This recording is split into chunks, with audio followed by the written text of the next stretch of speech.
السلام علیکم ورحمۃ اللہ تعالی وبرکاتہ۔ ناظرین، مجھے امید ہے کہ آپ سب خیریت سے ہوں گے۔ آئیے سب سے پہلے سید امین القادری صاحب قبلہ کا یہ بیان سنتے ہیں اور جانتے ہیں نماز پڑھتے وقت ہمیں کن باتوں کا خیال رکھنا چاہیے۔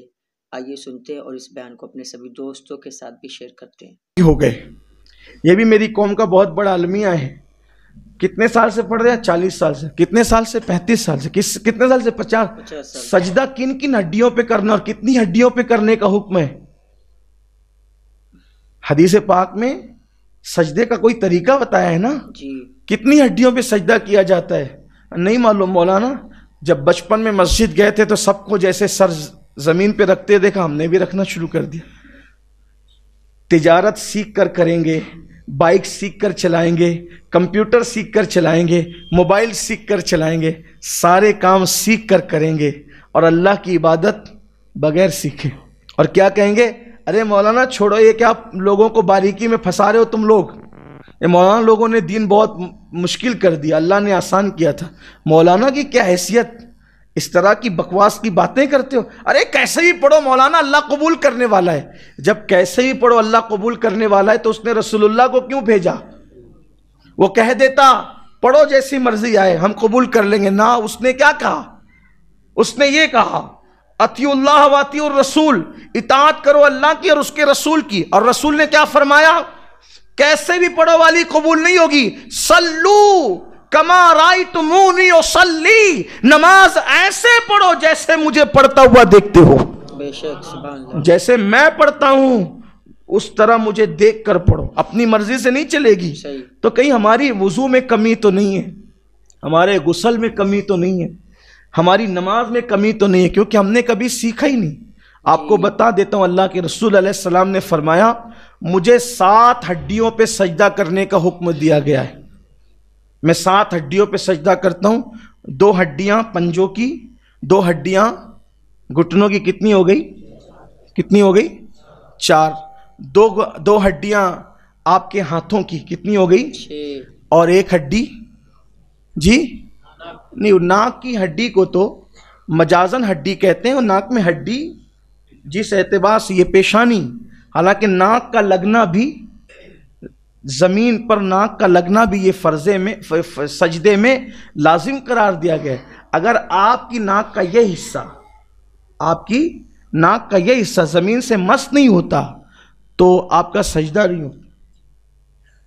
اللہ کے رسول علیہ السلام نے کہا کہ مجھے یہ پیشانی کی ہڈی گنی گئی ہے سجدے میں، ناک کی ہڈی اگرچہ نہیں گنی گئی ہے، لیکن اس کو احناف کے نزدیک سجدے میں لگانے کا حکم ہے کہ اگر آپ نے نہیں لگایا، حالانکہ جو امام شافعی، امام مالک اور دوسرے ائمہ ہیں ان کے نزدیک سجدے کے احکامات الگ ہیں، لیکن یہ 7 ہڈیوں کے قائل وہ بھی ہیں۔ تو اللہ کے رسول علیہ السلام نے فرمایا۔ اس کے بعد سجدے میں آپ کتنی دیر تک رہیں، کیا پڑھیں، رکوع میں کتنی دیر تک رہیں، کیا پڑھیں، قیام کیسے کریں۔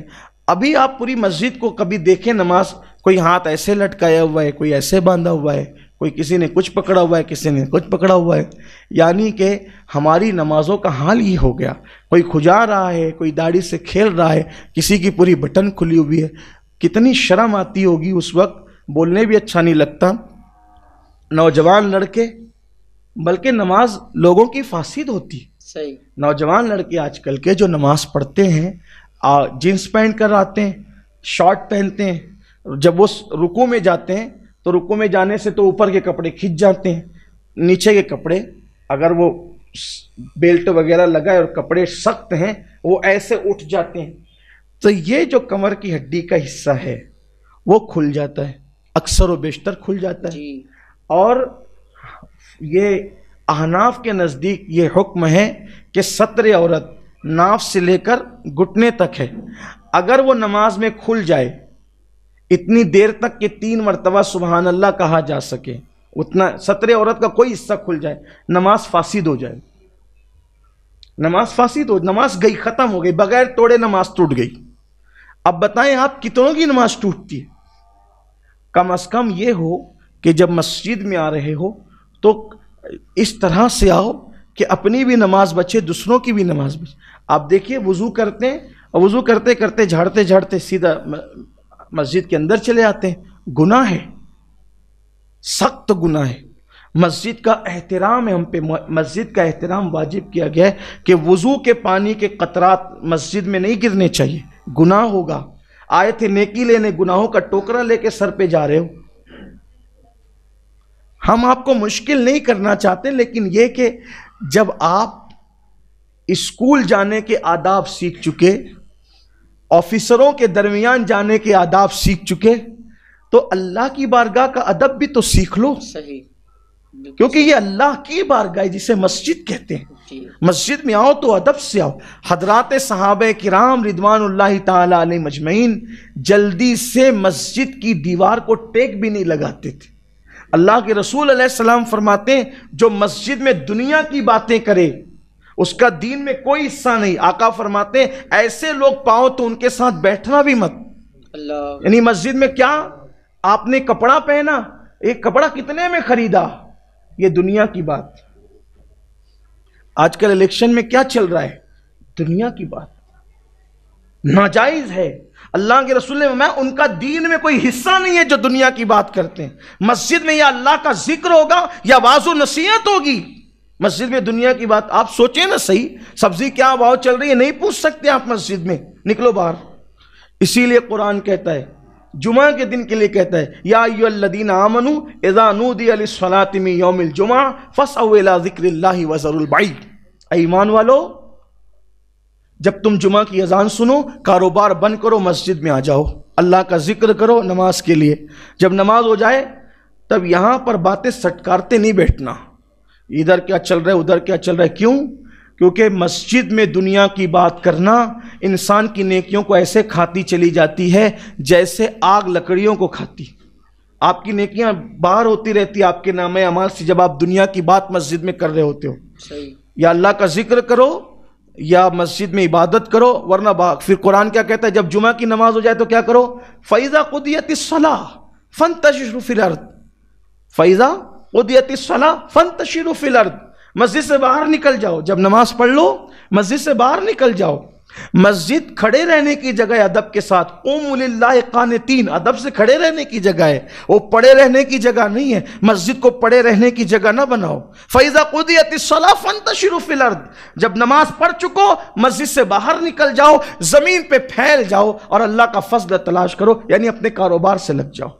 صحیح، بے شک، دنیا کی باتیں نہیں کرنا مسجد۔ اللہ کے رسول نے فرمایا قیامت کی نشانیوں میں سے ایک نشانی ہے کہ مسجدوں کے اندر لوگ دنیا کی باتیں کریں گے، تم ان کے قریب بھی مت بیٹھنا، ان کا دین میں کوئی حصہ نہیں ہے۔ نہیں، تو بات میں اپنی ختم کر لوں، وہ 15 باتیں، لیکن اگر اس کو کریں تو بہت وقت جائے گا۔ لیکن یہ ایک بات جو کہہ رہا تھا کہ روزی کی تنگی کا اللہ اس کو شکار کر دیتا ہے۔ تیسری بات جو دنیا میں اس کو مصیبت پہنچتی ہے، اللہ کے رسول علیہ السلام فرماتے ہیں وہ ذلیل ہوتا رہتا ہے۔